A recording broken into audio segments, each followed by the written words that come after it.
บายดีไอ้น้องครับทุกคนเนาะมื้อนี้เช่นเคยมาตึกเบ็ด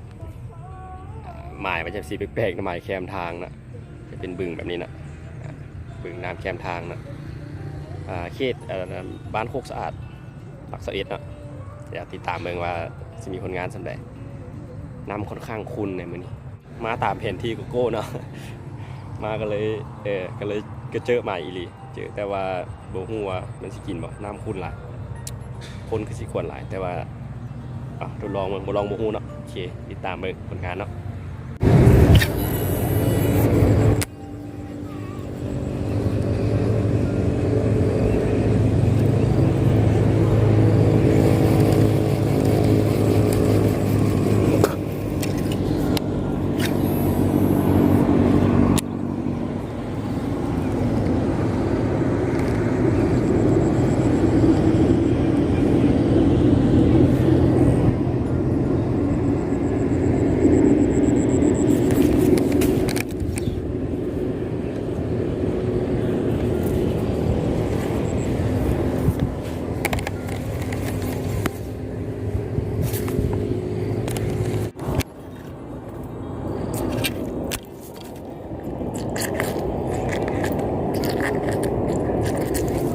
ติดกบ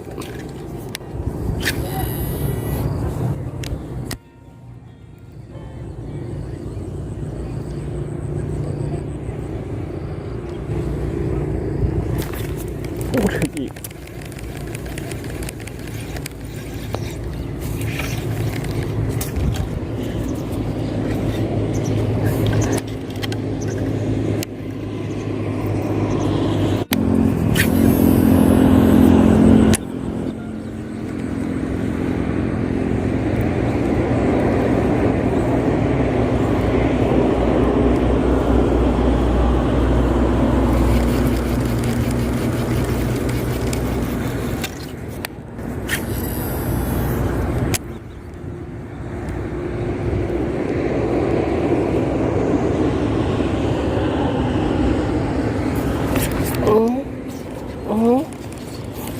กบ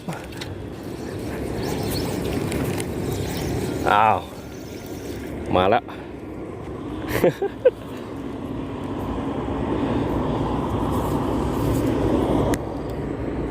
เรียบร้อย B2 กบจามตลอดเข้าเต็มๆเลยเนาะ ป่องเอาจนได้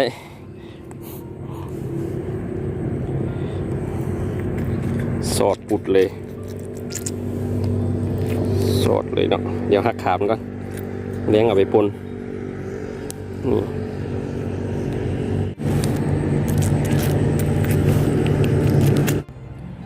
ใช่โอเค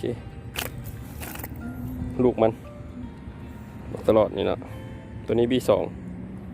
เข้าเต็มๆเลยโอเคติดตามตัวต่อไป